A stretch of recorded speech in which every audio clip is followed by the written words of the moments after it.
제33과 교회 이해입니다. 교회는 건물이나 제도나 단순한 모임이 아닙니다.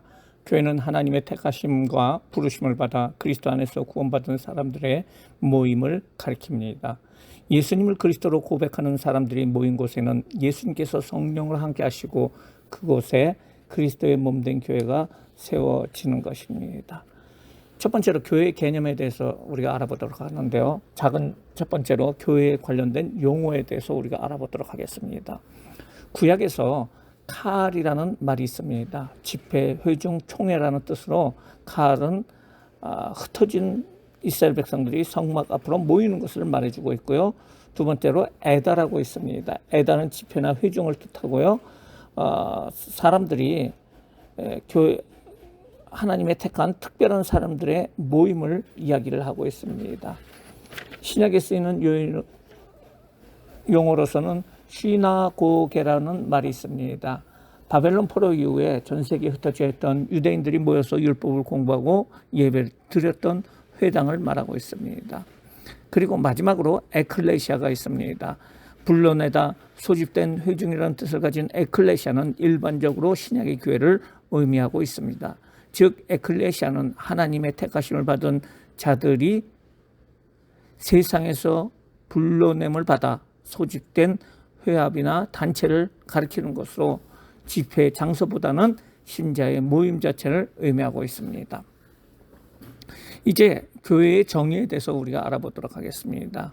교회의 정의로서는 하나님의 부르심에 믿음으로 응답한 사람들의 모임이라고 할 수가 있습니다.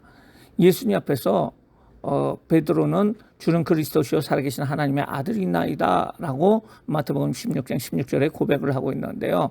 그때 예수님께서는 너는 베드로라, 내가 이 반석 위에 교회를 세우리라, 음부의 권세가 이기지 못하리라고 하면서 예수님께서 그리스도를 고백하는 그 믿음 위에서 교회를 세우겠다는 말씀으로 결국 교회는 하나님의 택하심과 부르심에 믿음으로 응답하여 구원받은 사람들이 하나님의 나라를 세우기 위해서 모인 거룩한 공동체라고 할 수가 있습니다.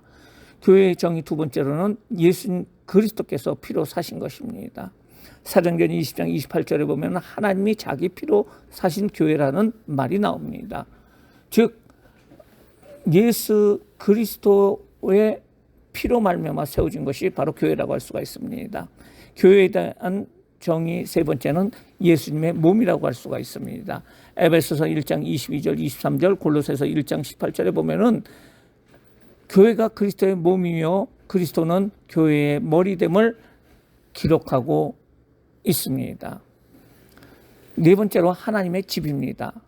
하나님의 집은 모사 시대에는 성막, 솔로몬 시대에는 성전에서 하나님을 섬겼고 마찬가지로 교회 시대에서는 교회에서 하나님이 임재하는 것을 말해주고 있습니다.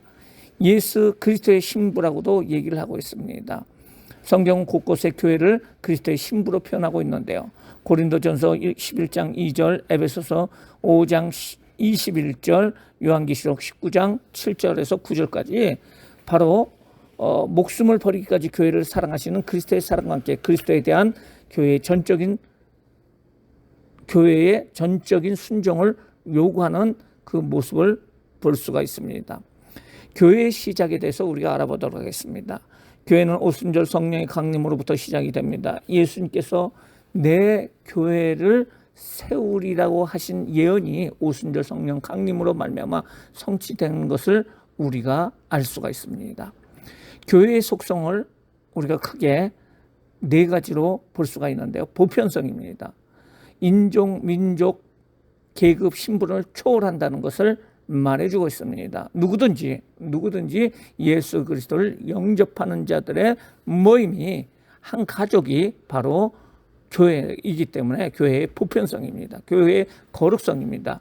교회는 거룩하다는 것입니다. 하나님이 거룩하고 예수님이 거룩하기 때문에 그 그리스도의 의로 세워진 교회는 거룩하다는 것입니다. 통일성입니다. 지상에 여러 교회들이 있지만은 이런 것에 구애받지 않고 그리스도의 안에서 한 몸으로 통일된다는 것을 말해주고 있고요. 교회의 사도성은 그 사도들의 가르침대로 믿음으로 의롭다함을 받은 것으로 가르치는 그 교회, 그것을 바로 교회의 사도성이라고 말해주고 있습니다. 교회의 속성이 무형의 의미에서 생각한 것이라면은 교회의 표지 또는 기준은 교회가 참 교회인지의 여부를 구별하는 것인데요. 교회는 복음을 전파해야 되고요. 성례를 시행을 해야 됩니다. 성례는 세례와 성찬을 말해주고 있어요. 권징을 시행을 해야 된다는 것입니다. 교회를 보호하기 위해서 또 윤리적으로 도덕적으로 부정한 것이 교회에 해를 끼치지 못하도록 권징을 해야 된다는 것입니다. 이제 두 번째로 교회와 성령님에 대해서 우리가 알아보도록 하겠습니다. 예수님께서는 지금도 성령님을 통하여 우리 가운데 와 계시며 성령님께서는 교회를 통하여 그리스도의 일을 계속하시고 있으십니다. 그러면 오늘날 성령님께서는 교회를 통하여 어떤 일을 하시는가요? 첫 번째로 교회 성도를 거룩해 하사 하나님의 성전으로 삼는다는 것입니다. 성령님께서는 성도로 하여금 하나님의 거룩한 성전이 되게 하신다고 고린도전서 3장 16절에 말씀하고 있습니다. 두 번째로 예수님의 일을 계속하게 한다는 것입니다. 성령님께서는 오늘날도 교회를 통해서 죽은 영혼을 살리시고 병자를 고치시고 귀신을 내어 쫓는 등 예수님이 하신 일을 계속하십니다. 교회와 성령님 세 번째로 교회를 지키십니다. 성령님께서는 교회를 굳게 하시고 악한 자에게서 지키실 뿐 아니라 악한 자가 성도들을 만지지 못하게 합니다. 네 번째로 교회를 영화롭게 합니다. 성령님께서 계속되는 예수님의 일 가운데 하나는 피로 사서 세우신 몸된 교회를 영광스럽게 한다는 것입니다. 에베소서 5장 26절 27절에 나오고 있죠. 그리고 유다서 1장 24절에도 나오고 있습니다. 그러면 세 번째, 교회의 구성원에 대한 명칭입니다. 우리는 교회를 구성하는 그리스도인들에 대한 주어진 이름을 통하여 교회의 본질과 성격을 더 깊이 이해할 수 있습니다. 교회의 구성원들이 어떻게 불리어야 하는 것은 교회의 성격에 대해 어떤 것인가를 잘 설명해 주기 때문입니다. 첫 번째로 하나님의 자녀라고 불리고요. 형제라고도 불리고요. 하나님의 백성이라고도 불리고요. 성도라고 불리고 선택받은 자, 제자, 그리스도인이라고 교회의 구성원에 대해서 불려지고 있습니다. 교회와 세상입니다.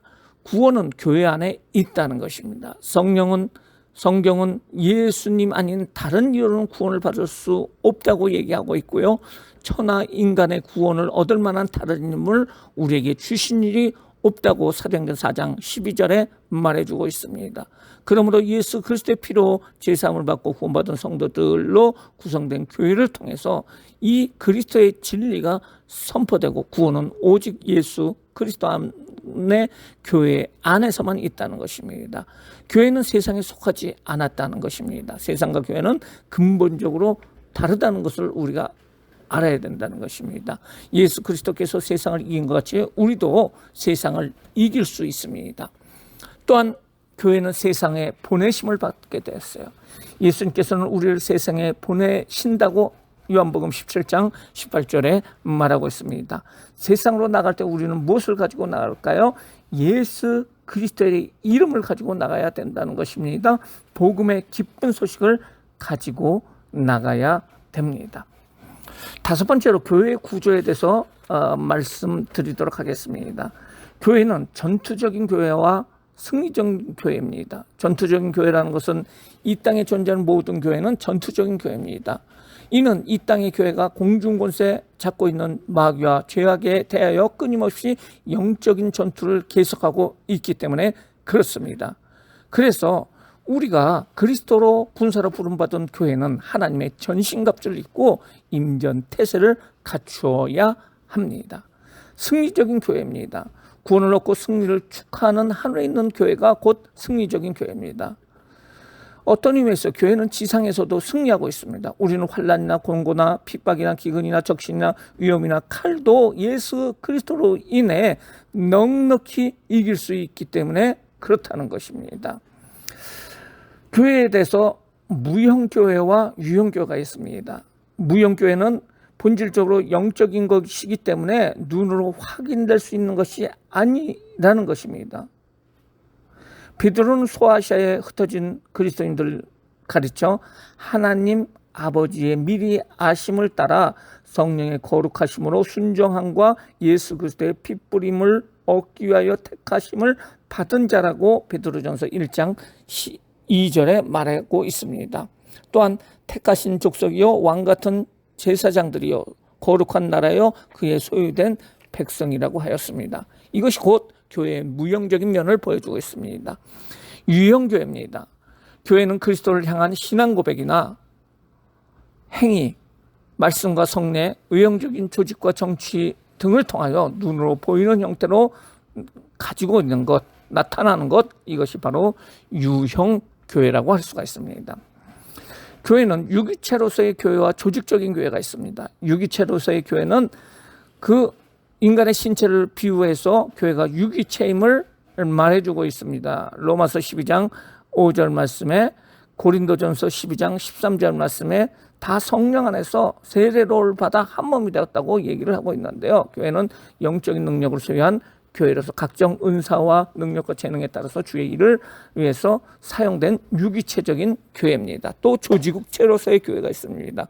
조직체로서의 교회는 외적인 조직이나 정치적인 교회 조직을 의미합니다. 이러한 조직체로서의 교회는 말씀을 전파하고 성례를 집행하는 등 구원의 목적을 위하여 활동하며 그 같은 활동은 교회의 유기적인 목적을 이루기 위한 수단과 방법이라고 할 수가 있습니다. 이상 교회에 대한 이해를 우리가 알아봤습니다. 감사합니다.